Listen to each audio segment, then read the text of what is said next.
Hello friends. Welcome back again on the I Have a Vision Academy YouTube channel. In short, I Have Academy. So without wasting any further time, let's start our topic.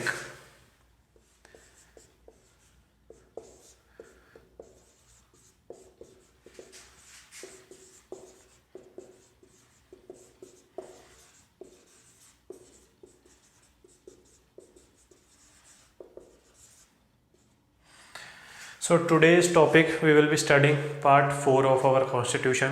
In our previous classes I have explained you what are the parts, schedules and articles so we are studying. So this comes in part 4 of our constitution. इसके बाद कौन सा part आएगा? Part 4A.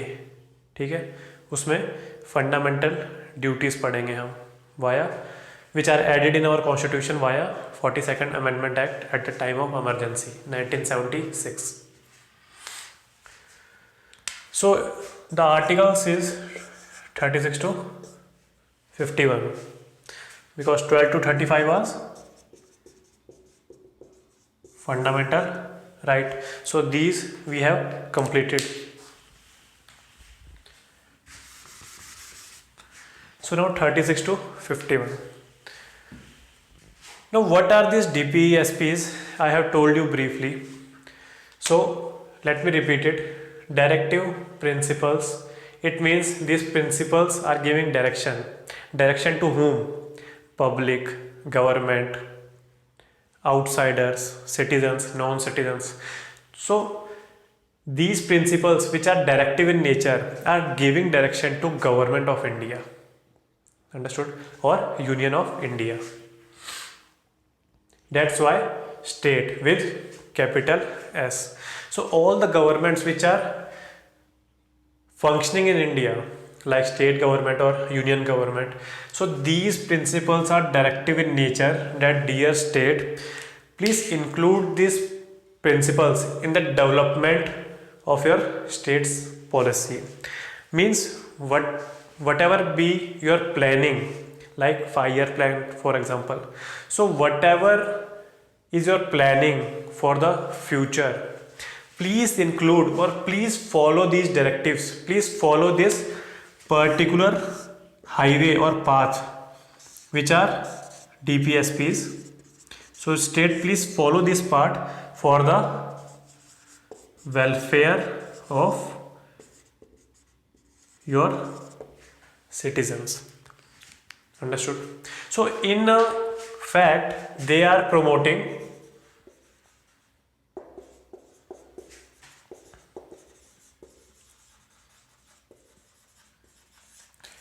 Economic और and social democracy.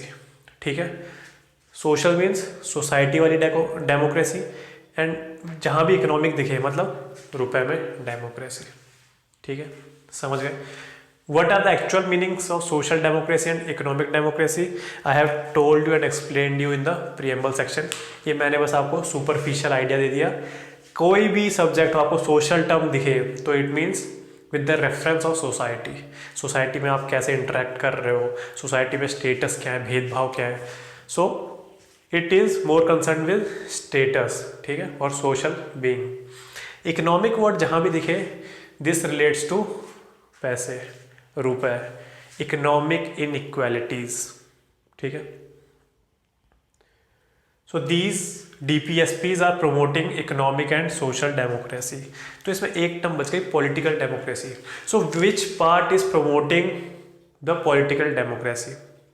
The part we have just finished, part 3 of our constitution, that is fundamental rights are promoting political democracies. इस पूरे के ऊपर आएंगे हम, टेंशन मत लो.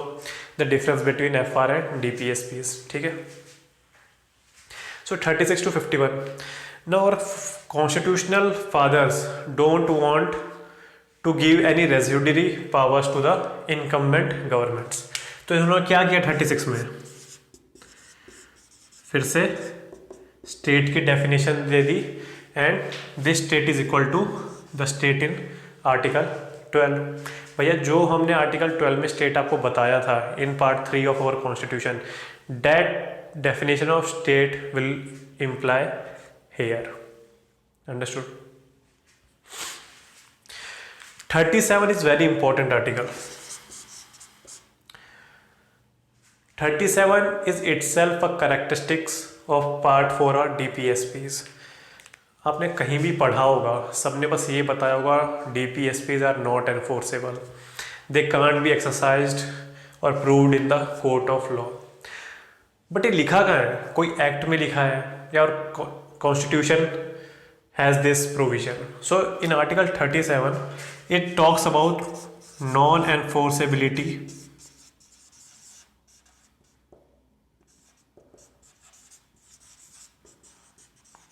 of part 4. So in article 37 of our constitution itself is saying these DPSPs are not enforceable. And fundamental rights enforceable थी या नहीं? Yes, they are enforceable in court of law. क्यों? जल्दी एग्जांपल दे दो. At the time of violation of your one or more fundamental rights, you can approach Supreme Court via Article 32 or 226, है ना, high court के पास अगर आपको जाना है तो. So these two articles are providing teeth to the fundamental right section कि अगर आपकी कोई भी fundamental right violate होगी तो you have a power, you have the right to approach Supreme Court or any respective courts. ठीक है. But in DPSPs, देखो पहली बात तो these directive principles are for the government in India. ठीक है. तो गवर्नमेंट इन इंडिया को अगर आप ये सब डायरेक्टिव्स दे रहे हो तो इसमें वॉयलेशन की कहाँ से बात आ गई?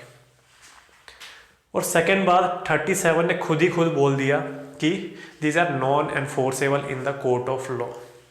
It means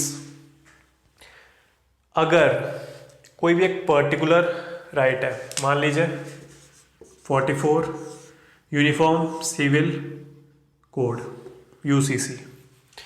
So this particular DPSP hasn't been implemented throughout India. I think Goa has implemented it till now. So any citizen or any individual can't approach Supreme Court that dear judiciary, please check the applicability of this particular 44 DPSP, as the government hasn't able to implement it in all the states. So please censure the government. क्या करो, government को बाहर निकाल दो. So this kind of power hasn't been given to Supreme Court because our constitution fathers has themselves written that these DPSP or part 4 of our constitution is non-enforceable in nature. बैठ गई दिमाग में ये बात. इसके बाद from 37 to 51 there are various DPSPs which are given and we have to kind of revise them often so that वो आपके दिमाग में बस जाए. बसे नहीं तो फिर इनका इतना काम नहीं है. ठीक है, मेंस में है और आपको वो सब याद हो जाएंगी. ठीक है, जैसे अगर मैं एग्जांपल दूँ 50 है, जुडिशरी और एग्जीक्यूटिव के बीच में सेपरेशन की बात करता है और इसी पर्टिकुलर DPSP से on the grounds of violation of this DPSP क्या हुआ? 99th constitutional amendment act. कौन सी थी याद है?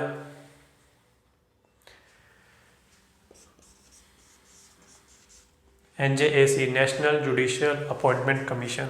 In this particular commission, the act proposes that 3 members from the government and 3 members from the judicial arena will appoint the judges of Supreme Court and High Court. So this particular amendment has been nullified by the Supreme Court and the amendment name was 99th Constitutional Amendment Act. फिर 100 आ गई थी land boundary agreement, फिर 101 आ गई I think GST. ठीक है, और अभी 104 चल रही है आई थिंक. फिर आप 44 यूनिफॉर्म सिविल कोड, फिर ये तो आपको आराम से याद हो जाएगा 39B and C. We have talked about 39B and C in our previous lecture in fundamental rights, है ना. We have talking about that there is a conflict between DPSPs and fundamental right. So every time the court will choose fundamental right unless and until 39B and 39C are in question. If 39B and 39C are in question, then these will always prioritize over Article 14 and 19. So such kind of things I have told you before.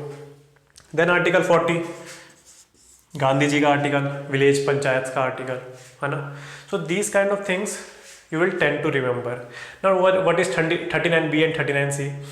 39B talks about the equitable distribution of material resources. ठीक है, जमीन हो गई material resources, पानी हो गया, हवा हो गई, अच्छी हवा. So these kind of things are talked about in 39B, that we have to distribute equitably the natural material resources. In 39C, it is talking about restriction on hoarding the excessive natural resources or material resources.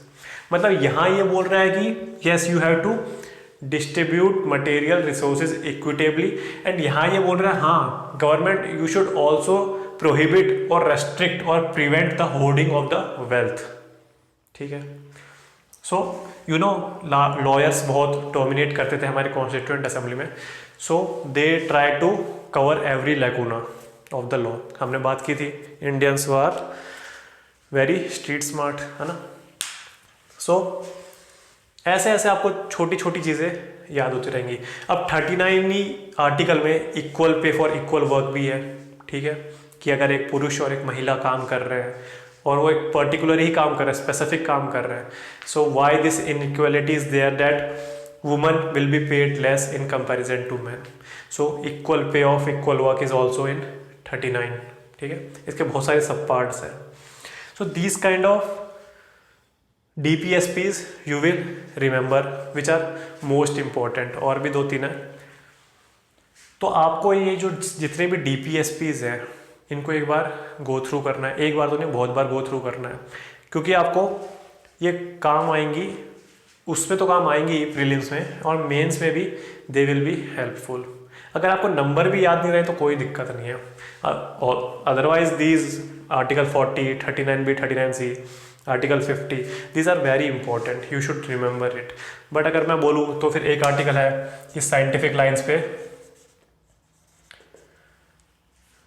We have to थोड़ा animals के बारे में, कि scientific line पे उनकी breeding और ये सब करनी है, और फिर प्रोहिबिशन ऑफ काव्स एंड ये सब है गांधी जी के ही आर्टिकल में.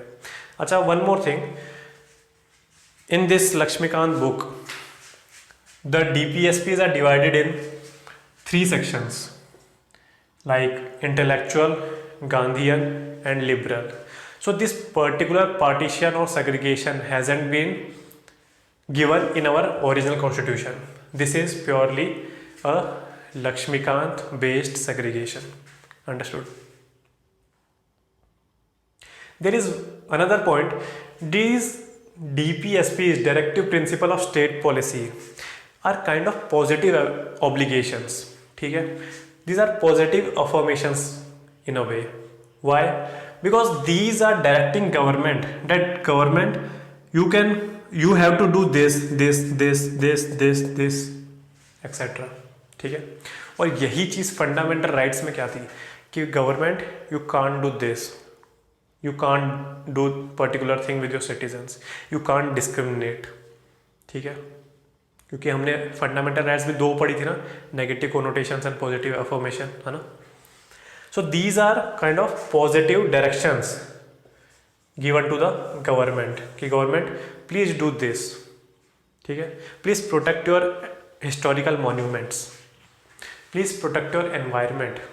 और इसी DPSP से क्या आया?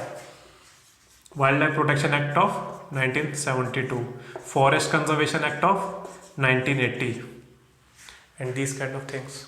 ठीक है, water pollution prevention, I think air prevention act, water pollution prevention act, ये सब. So these are kind of implementation of DPSPs, और यहीं से अगली करेक्टरिस्टिक्स निकल के आएगी, दैट डीपीएसपीज रिक्वायर एनेक्टमेंट और legislation if the government wants to implement them. ठीक है, in case of FR there are some FRs which doesn't require any legislations to be implemented, but every DPSP has to have a legislation backing it, parliament से पास होनी चाहिए ये act, ठीक है, so that it can back the DPSP, और उसके बाद this can be implemented on the soils of India. ठीक है,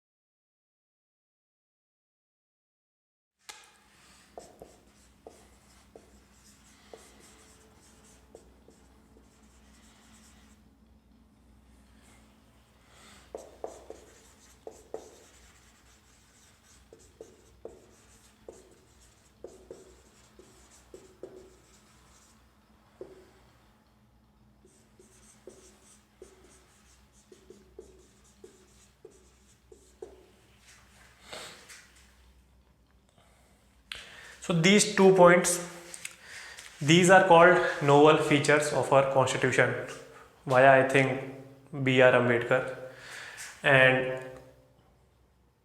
these are, ये बता दूं क्या आपको, क्योंकि I have told you before, बता देता हूँ, these are taken from Irish constitution। ठीक है, और फंडामेंटल राइट कहाँ से ली थी याद है? We have to revise them again and again. So fundamental rights are taken from or borrowed from USA. ठीक है, so there was a particular statement or provision in the Government of India Act of 1935, ये उधर ही जाके add कर लेना, ठीक है, जो मैंने आपको पढ़ाया है। So this particular instrument of instructions resembles now DPSP. Understood?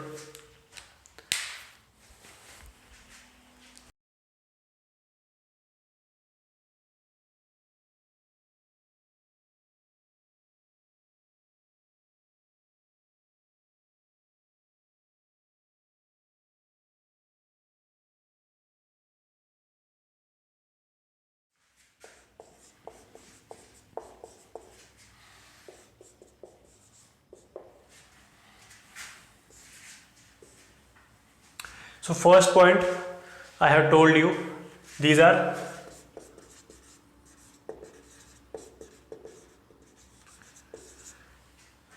a synonym to enforceability, justiciability.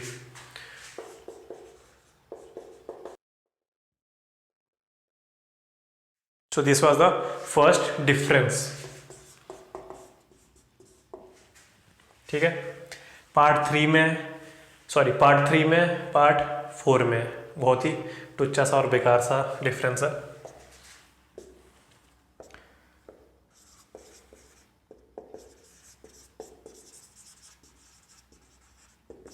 They promote social and economic democracy, I have told you, and these are promoting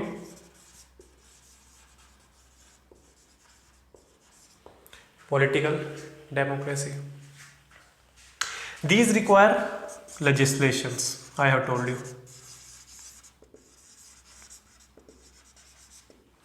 and these are themselves enforceable.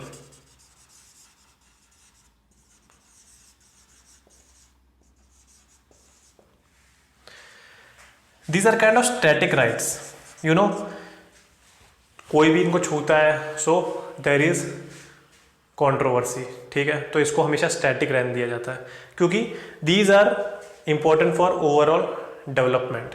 So these are kind of constant और static, but these are dynamic,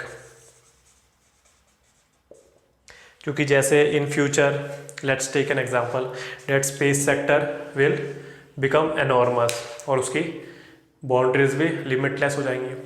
So if a person wants to go to Mars or Mercury or to Venus, so जैसे आज के time में, in today's time, internet has become so much part of our daily life that High Court has declared it as a part of fundamental rights. Which article? Article 21. किसी high court ने अभी declare किया ना. So 1950s 1960s में this idea was not prevalent that basic need of internet will be in fundamental rights section. But in 2020, yes, it is possible and it is very much of a basic need. तो अगले बार में कि if you want to commute to Venus or Mars, this can be your basic need in future, है ना. 2050 मान लो, 2060 मान लो, क्या पता हो जाए, क्या पता सुप्रीम कोर्ट बोल दे this is also part of 21, है ना. So these are kind of dynamic.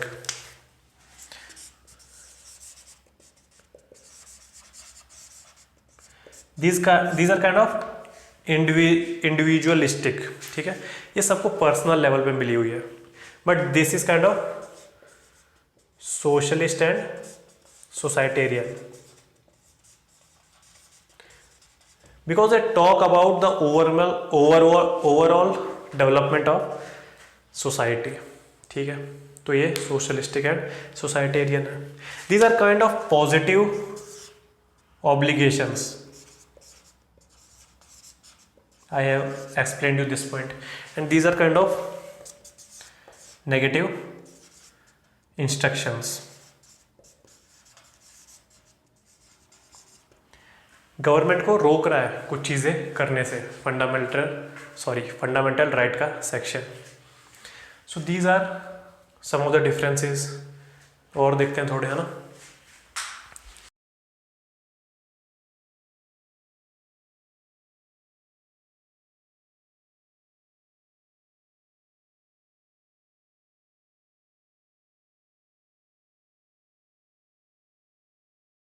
So in fundamental right, next difference, if any law violates one or more of your fundamental rights, so courts are bound to declare it unconstitutional. ठीक है, exceptions मैंने आपको बता चुकी है. And in DPSPs there is no foundation that this particular DPSP hasn't been implemented or has been violated. So courts are under no pressure that they have to declare that particular law as unconstitutional. ठीक है. And the last words are these are kind of strict and these are kind of वेग.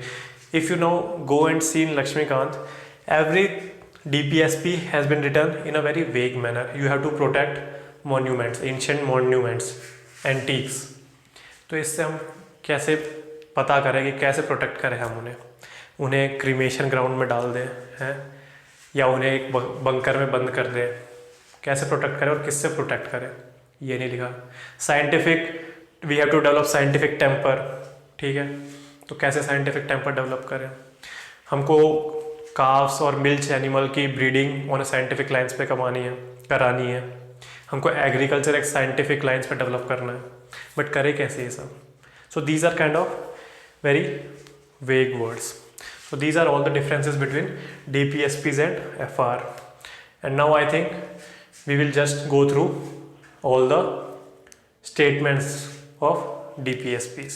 Okay friends, now we will study all the three segregations. The first one we will be studying is socialistic principles, and the other two are Gandhian and liberal intellectual. So this is the start for socialistic principle. You can read the definition. They are the principles that aim at providing social and economic justice. यहीं पे सबसे ज़्यादा important line है, social and economic justice. And these are now the articles. So article 38 has been added via 44th amendment act. और जितने भी आपको A वाले आर्टिकल दिखेंगे, these have been added via 42nd amendment act. एक जो particular है कोऑपरेटिव सोसाइटीज़ वाला, वो 97th अमेंडमेंट एक्ट में हुआ था बस, और नहीं तो सारे 42nd के ही हैं. ठीक है. सो 38 बोलता है कि promote the welfare of the people by securing a social order. through justice, social, economical, political. The same line has been written in our preamble. And to minimize inequalities of income, status, facilities and opportunities. So ये जो है ना minimize inequalities, यहीं से थोड़ी सी power जाती है हमारे रिजर्वेशन को, ठीक है। और क्या बोल सकते हैं मिनिमाइज इक्वालिटीज को, जो मनरेगा स्कीम है हमारी वो भी यहाँ इंक्लूड हो सकती है ना। बैंक्स नेशनलाइजेशन, इंश्योरेंस नेशनलाइजेशन, तो ये सब यहाँ हो सकता है। लैंड रिफॉर्म जो लॉज हुए थे हमारे, मतलब abolition of intermediaries, tenancy reforms जो सब हुए थे, वो भी यहाँ से उसका एसेंस नापा जा सकता है। Article 39, this is very important article because in the conflict between DPSPs and fundamental right, we have seen that 39B and 39C have been in conflict with 14 and 19 article of fundamental rights. So 39 article is important for us. देख लेते हैं। To secure citizens right to adequate means of livelihood for all citizens, equitable distribution of material resources, this is 39B, equitable distribution of material resources of the community for the common good, and this is 39C, prevention of concentration of wealth and means of production.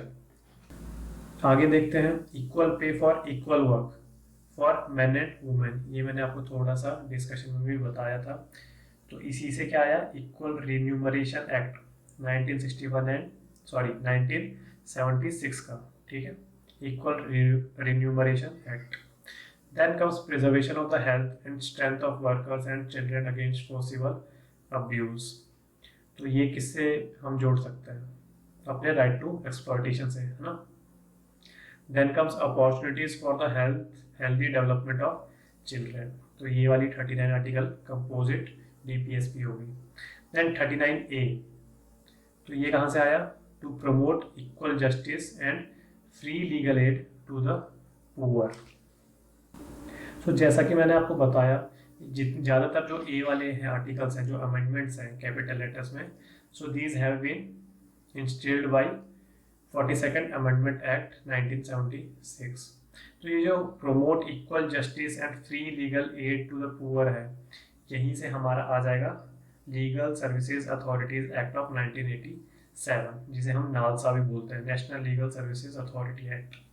Okay, और इसी particular act से, ये तो हमने basis discuss किया कि यहाँ से वाली DPSP इम्प्लीमेंट की गई है as a form of law, as a form of legislation. क्या है वो legislation, legal services authorities act of 1987, and this particular legal services authorities act of 1987 is providing for the establishment of Lok Adalats, which is also known as alternate dispute redressal mechanism. ठीक है, इसके बारे में अच्छे से पढ़ लेना, because this have been question in our past civil services exam. Okay, article 41, in case of unemployment, old age, sickness and disablement, secure citizens right to work, right to education and right to public assistance. तो यहाँ से भी हम right to work है जो, उसको MNREGA, Mahatma Gandhi national rural employment guarantee act of 2006, जो बोलता है कि 100 days minimum unskilled rural young को वर्क मिलेगा, तो उन सब के बारे में जो बात करता है मनरेगा, तो वहाँ से हम इसको लिंक कर सकते हैं। Article 42, make provision for just and human condition of work and maternity leave. तो ये जो मैटरनिटी लीव लिखा है, यहीं से बेसिस बन जाता है मैटरनिटी बेनिफिट एक्ट का, ठीक है, जो अभी भी उसको बढ़ाने की बात कर रहे हैं ना, 20 से 24 वीक्स करने की बात कर रहे हैं, सो उसका बेसिस यही DPSP है। So we have to make this, join this matrix, ठीक है, कहाँ से क्या क्या हो सकता है। हमको पता है कि हम ये सब याद नहीं कर पाएंगे, but 1 or 2 examples are good enough to remember. Article 43, secure a living wage, a decent standard of living and social and cultural opportunities for all workers. ठीक है, तो यहाँ से भी बेसिस थोड़ा आ जाएगा ट्रेड यूनियन का, है ना, कि ट्रेड यूनियन इसीलिए भी बन सकती है क्योंकि they have the support of DPSPs। 43A, take steps to secure the participation of workers in the management of industries. Again trade union का ये तो बहुत ही ज़्यादा अच्छा वाला आ गया ट्रेड यूनियन का, है ना। 47, raise the level of nutrition and the standard of living of people and to improve public health. तो ये हमारी हो गई सारी socialistic principles. Now coming to Gandhian principles. तो ये जो DPSPs हैं, the following DPSPs are inspired by the Gandhian ideology. ठीक है, और गांधी जी की आइडियोलॉजी क्या थी? विलेज पंचायत ऑर्गेनाइज करवाना। ठीक है, और इसी बार का UPSC का प्री का क्वेश्चन था कि Gandhian Ramraj is equivalent to, तो वो था कार्ल मार्क्स कम्युनिज्म। ठीक है, दोनों के एंड गोल ज़्यादातर सेम ही थे, but this was not a political question in my opinion. This was more of a history question because in spectrum in our modern history it has been briefly described. ठीक है, तो ठीक है, भटकते नहीं है, आर्टिकल 40 से स्टार्ट करते हैं। The most important article of Gandhian ideology to organise village panchayats and endow them with necessary powers and authority to enable them to function as units of self government. तो यहाँ से किसको पावर मिल गई? 73rd and 74th amendment act. ठीक है, मैंने आपको बताया ना, I have told you before that these DPSPs are non enforceable in court of law unless and until there is a legislation. ठीक है, और क्यों बना सकते हैं इन पर legislation? Because the constitution is itself saying that this is fundamental in governance of our country. ठीक है, so although they are non justiciable, but also constitution is mentioning that these are fundamental in our polity. ठीक है, article 43 promote cottage industries on an individual और cooperation basis in rural areas. ठीक है, cottage industry को बढ़ावा देने के लिए बात हो रही है। 43B promote voluntary formation autonomous functioning democratic control and professional management of cooperative societies. तो यहाँ से किसका बन गया? 97th Amendment Act. In fact, this 43B has been included via 97th Amendment Act. ठीक है, जिससे कोऑपरेटिव सोसाइटीज भी बनी और हमने एक DPSP भी ऐड कर दी। ठीक है, ताकि एक एडिशनल बैकिंग मिल जाए। 46 promote the educational and economic interest of SCs and ST and other weaker section of the society and to protect them from social injustice and exploitation. तो यहाँ से सारी रिजर्वेशन की बात आ जाती है in case of public institutions like parliament, district governments as well as the third tier government, Panchayati Raj and municipalities. ठीक है, और दूसरी बात एम्प्लॉयमेंट में भी जो हम दे रहे हैं उनको, क्योंकि यहाँ एजुकेशनल भी वर्ड मेंशन है। 47 prohibit the consumption of intoxicating drinks and drugs which are injurious to health. तो ये हम आए दिन सुनते हैं कि यहाँ इस जिले में नकली शराब से इतनी मौत हो गई। So this is the duty of government to prohibit the consumption of this intoxicating drinks. Understood? तो एक तरफ लिबर्टी का कंसेप्ट आ जाता है, लिबर्टी ऑफ इंडिविजुअल, कि वो अपनी चॉइस से कुछ भी पी सकता है, but this is causing harm और injury to the health of our citizen. सो हम वो भी नहीं चाहते हैं, तो कुछ हद तक लिबर्टी कर्व करके हमको ये सब भी हैंडल करना है। 48 prohibit the slaughter of cows and calves and other milch and draught cattle and to improve their breeds. Milch मतलब the milk giving animals और draught मतलब जो भी हम फील्ड में इस्तेमाल करते हैं which we require for labor purposes. ठीक है, तो ये थी Gandhian ideology. The last one is liberal intellectual principles. ठीक है, so these principles reflect the ideology of liberalism. तो 44 पढ़ते हैं, जो कि फेमस आर्टिकल है for uniform civil code throughout the country बोल रहा है, और ये हमने अभी तक अप्लाई नहीं किया है, only Goa has implemented it. 45th provide early childhood care of and education for all children until they complete the age of 6 years. ठीक है। 48 organize agriculture and animal husbandry on modern and scientific lines. ठीक है, और ऐसा ही 48 जैसा ही fundamental duties में भी है कुछ, जहाँ तक मुझे याद आ रहा है। 49 protect monuments, places and objects of artistic और historic interest which are declared to be of national importance. ऐसा भी हमारा कुछ फंडामेंटल ड्यूटीज में है, एक बार हम कंपेयर कर लेंगे बाद में। Article 50 is an important article, separate the judiciary from the executive in the public services of the state.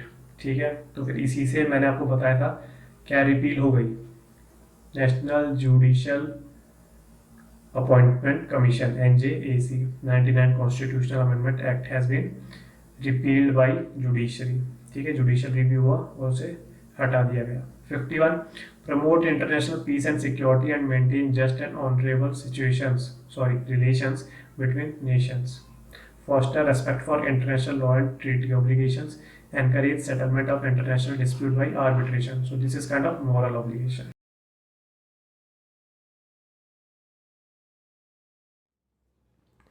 Coming to our next topic, tussle between DPSPs and fundamental rights, which is very important with regards to mains exams. So these 5 cases are relevant with our this particular topic.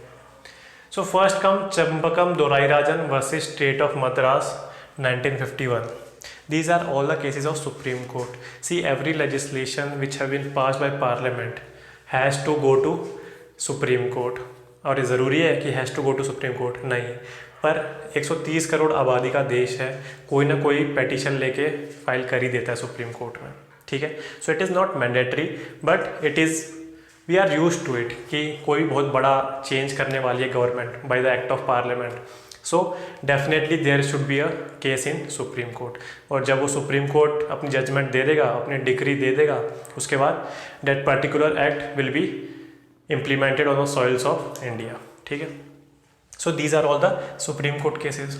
So in Champakam Dorairajan versus state of Kerala in 1951 it has been stated that fundamental rights will always prevail over DPSPs, ठीक है, because at this time there are some sections of society which are demanding reservation, ठीक है, और government तैयार हो गई reservation देने के लिए। सो everyone reach Supreme Court demanding that my right to equality and 14 and 19 are being violated, ठीक है। सो गवर्नमेंट ने क्या किया,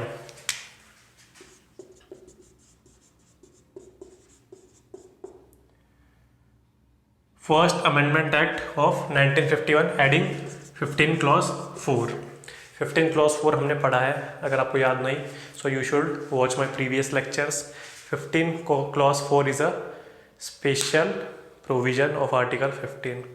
15 क्लॉज 4 ये बोलता है कि socially and educationally backward classes के लिए government can provide for special provisions, ठीक है। सो गवर्नमेंट ऑफ इंडिया ने ये डाल दिया उसके बाद कॉन्स्टिट्यूशन में ही, because Supreme Court has ruled out that fundamental rights will always prevail over DPSP, ठीक है। बट हमको तो कुछ इम्प्लीमेंट करना था, क्योंकि one of the DPSP is to protect the interest of minorities, है ना, SC और ST के इंटरेस्ट को हमको ध्यान में रखना पड़ेगा, तो उसको भी तो इम्प्लीमेंट करना है। तो वो उधर एक तरफ DPSP है हमारे पास, एक तरफ फंडामेंटल राइट्स है, ठीक है। So in particular Champakam Dorairajan versus state of Madras, FR won, फंडामेंटल राइट्स won. Government reacted through this. Now another case in Re-Kerala Bill case 1957. देखो सुप्रीम कोर्ट के पास बहुत सारे पेटिशंस आ रहे थे, क्यों? क्योंकि that was the era of modernisation. Modernisation what in what sense, ideas का। हमारी सोसाइटी बहुत पिछड़ी हुई थी at the time of independence. So you know we have to do agriculture reforms, industry reforms, industry and commerce reforms. यहाँ की customs भी reform करने पड़े। कस्टम्स कौन से? कस्टम यूनियन नहीं, कस्टम्स एंड ट्रेडिशंस, ठीक है, क्योंकि बहुत ही हम बैकवर्ड थे इंडिया में, है ना। सो ये सब सुप्रीम कोर्ट के पास तो पेटिशन जानी थी। तो री-केरला बिल में क्या हुआ कि सुप्रीम कोर्ट तंग आ गया इतने सबसे, और उसने बोल दिया देखो वी आर मेंटेनिंग और we are accepting a doctrine of harmonious construction between DPSPs and fundamental rights, ठीक है। एक लिमिट तक judiciary will try to give equal balance to fundamental right and DPSPs, ठीक है। पर अगर तब भी अगर नहीं हुआ ये बैलेंस प्रॉपरली जुडिशरी से, तो कौन जीतेगा हमेशा? Fundamental rights. So this was nothing but री केरला बिल केस ऑफ 1957। और इसी के तर्ज पर जो बैंक नेशनलाइजेशन था 69 का, इंश्योरेंस नेशनलाइजेशन था 71 का, डेट प्रीवी परसिस अबॉलिशन, वो सब इसी के तर्ज पे कट कर दिए गए कि dear government these acts will be nullified. ठीक है। गोलकनाथ केस मैंने बताया ही था, amendability of fundamental right topics में। गोलकनाथ ब्रदर्स थे, तो इसमें क्या बोल दिया लॉयर ने, तगड़ी वाली मिस्टेक निकाल दी। So no amendments can be done in the fundamental right section so as to implement certain DPSPs। ठीक है। And government reacted through constitutional amendment acts of 24th and 25th। ठीक है। और ये पर्टिकुलर 25th में हमने पढ़ा था 31C आया है। ठीक है। I have told you some exceptions of fundamental rights 31A, 31B and 31C। All three are amendments. ठीक है। सो ये 31C जो आया है that is from 25th constitution amendment act. Now what is 31C? अगर आपको याद है तो, नहीं याद है तो बता देता हूँ, इतनी जल्दी याद नहीं होते।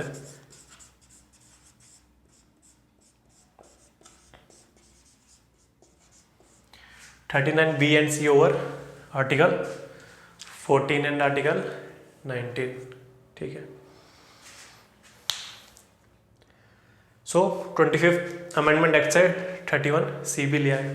फिर सुप्रीम कोर्ट में केस गया था, तो the famous Kesavananda Bharati case of 1973। इसमें क्या हुआ था, क्यों ये बहुत ही ज़्यादा फेमस है, एक यूनिक चीज़ क्या है इसमें, the basic structure doctrine. I have told you many times.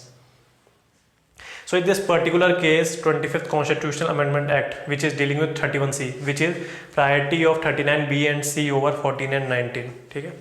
So this is held constitutionally valid by Supreme Court of India। ठीक है। Then next comes Minerva Mill case of 1980। This is the ultimatum किसकी, supreme court की, patience की, कि भाई सब जाए भाड़ में। This balance between DPSPs and FRs are basic part of our constitution।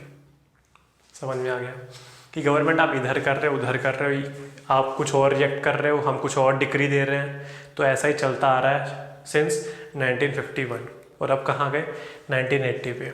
So we are ending और putting a stop to this debate by giving basic structure doctrine status to our harmonious construction between fundamental rights and DPSPs। ठीक है। सो अभी की present position क्या है,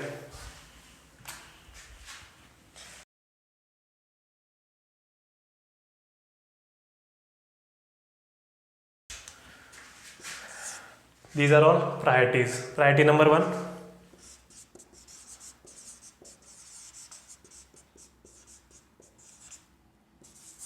priority number 2,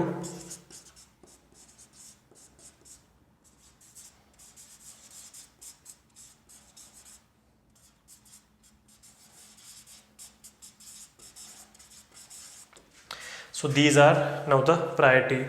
fundamental rights except 14 and 19 should be prioritized over any other provision। second priority is given to 39B and 39C implementation। third is rest fundamental rights apart from 14 and 19, and last is rest directive principle of state policy except 39B and 39C। so after all this drama and hangama, now this is the result, solution और conclusion, कुछ भी बोल दीजिए। so आपको समझ आ गया। In Champakam Dorai Rajan versus state of Madras, Supreme Court ने साफ बोल दिया FRR सुपीरियर टू DPSP, और यहीं से पूरी कहानी स्टार्ट हुई। री केरला बिल केस में सुप्रीम कोर्ट थोड़ा सा ठंडा पड़ गया, उसने बोला भाई we are adopting the harmonious construction between FRs and DPSP। अगर if a court can't able to decide in a particular case whether he should give importance to FR or DPSP, then always court will choose FRs over DPSP। Golaknath case में amendability खत्म, you can't implement any DPSP if by amending a particular fundamental right. Kesavananda Bharati case में as the government has reacted through 25th Amendment Act which is provided for 31C article, ठीक है, prioritizing 39B and C over 14 and 19. So Supreme Court in Keshavanand Bharati case has held that 25th Constitutional Amendment Act is constitutionally valid. And Minerva Mill case, the last case, Supreme Court has been fed up by this debate which has been started in 1951 and ended it on the note of that this harmonious construction or balance between fundamental rights and directive principle of state policy is part of basic structure doctrine. और यहाँ पे बात सारी खत्म करो and we are giving you the list of the priority. So this was nothing but tussle between DPSP and FRs.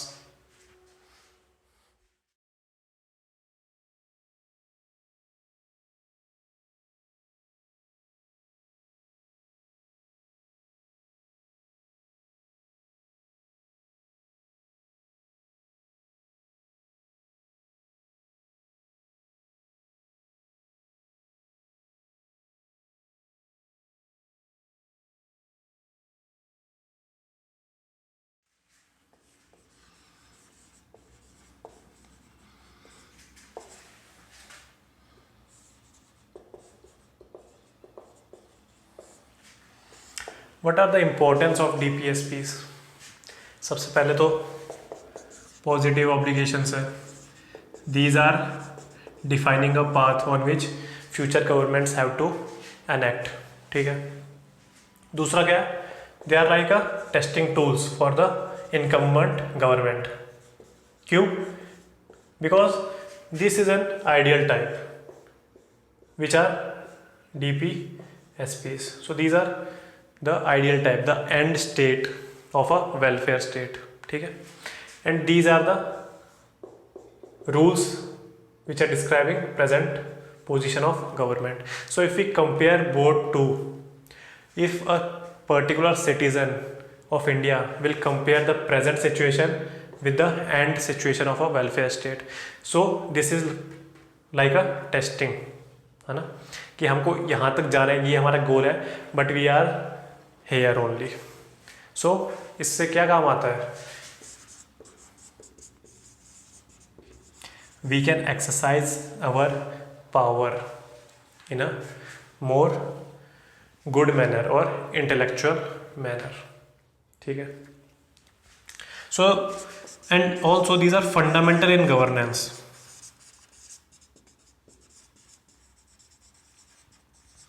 The constitution is itself in 37 I think is saying that yes, DPSPs are not enforceable, non-justiciable in court of law, but these are fundamental in governance of our country. तो ये भी याद रखिए. ये second part भी बहुत important है, that these are fundamental in governance although they are non justiciable but fundamental in governance. तो ये भी है. जुडिशरी के लिए एक बहुत इंपॉर्टेंट काम करता है. These are like guiding tools. ठीक है. जुडिशरी या तो लताड़ लगा सकता है. They can rebuke the government that what kind of laws you are passing which are against DPSPs, although they are non-justiciable. but ऐसा नहीं है आप पूरा उसका derogation में काम कर रहे हो, एकदम अपोजिट वे में आप उनके काम कर रहे हो. ऐसा भी नहीं पॉसिबल है. क्यों? Because these are fundamental in governance. Our constitution is itself saying this. और दूसरा क्या है? For testing fairity of laws. For testing fairity of laws, if a particular act is violating the fundamental right to some extent, so that particular extent of violation can be justified by implementing any DPSPs or not. अगर 14 and 19 articles का violation हो रहा है, so that can be justified with DPSPs और not. ठीक है. ऐसा हो कि उनका वायलेशन भी हो रहा है and we are not implementing any DPSPs, है ना, ये भी हो सकता है. So it is use for testing verity of laws also.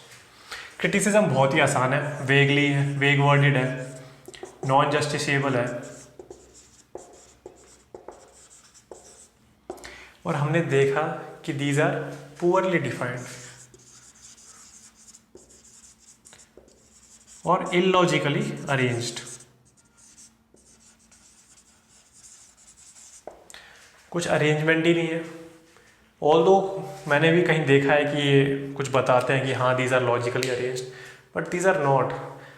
Point 1 is not anywhere near to point 2 and so on 2 3 4 5, मतलब कहीं दूसरे के नियर नहीं है कि ठीक है हम घर से स्टार्ट हो रहा है तो पहले इंडिविजुअलिस्टिक डीपीएसपी की बात करते हैं, फिर थोड़ा बाहर जाके सोसाइटी की डीपीएसपी की बात करते हैं, फिर और ऊपर जाके डिस्ट्रिक्ट की डीपीएस की बात करते हैं, फिर नेशनल की। ऐसा कुछ नहीं है, मतलब these chronological orders doesn't exist and whole of the DPSP has been arranged illogically. ठीक है, so these are kind of very easy criticisms and these are kind of importance. अच्छा, एक लास्ट बात जाते जाते, ये जो डीपीएसपीज हैं why are they made non justiciable in court of law? इसका 3-4 पॉइंट्स हैं।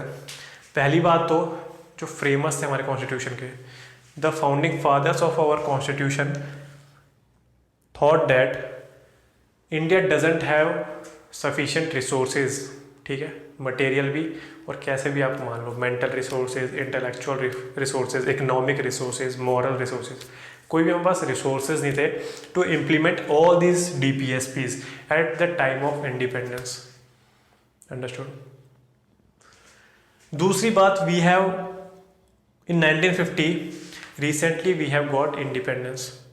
सो अगर हम ये डीपीएसपी ही सारी इंप्लीमेंट करने लग जाते, so every fundamental right should be violated and the trust or confidence of people in the government of India will start erasing। ठीक है, कि अभी अभी तो हम ब्रिटिशर्स के गुलाम से आज़ाद हुए हैं और अब हमारी खुद की गवर्नमेंट हमारे फंडामेंटल राइट्स तोड़ रही है, 1 साल भी नहीं हुआ। ठीक है, so that is another reason these are made non justiciable, है ना। और थर्ड ये था कि framers of our constitution thought that it is better to raise public consciousness, public morality and ethics instead of enforcing some particular laws, modern laws over them। ठीक है, सो इसीलिए हमारे फ्रेमर्स ने ये जो डीपीएसपीज थे वो नॉन जस्टिशिएबल कैटेगरी में रखे। ठीक है, एक और पॉइंट आप बोल सकते हो, framers of our constitution didn't want to burden the government of India, that the incumbent government of India with these particular preoccupations। क्यों? क्योंकि अभी अभी इंडिया आज़ाद हुआ है। We have to work on our security, our technological development, our relations with foreign countries। So these are our priorities instead of this implementation of DPSPs। ठीक है, तो हमको we have to develop holistically। Understood?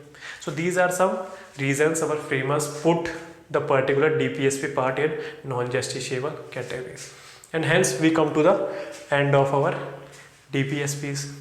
So if you like this video, please share it with your friends and subscribe to our YouTube channel। तब तक के लिए goodbye, जय हिंद।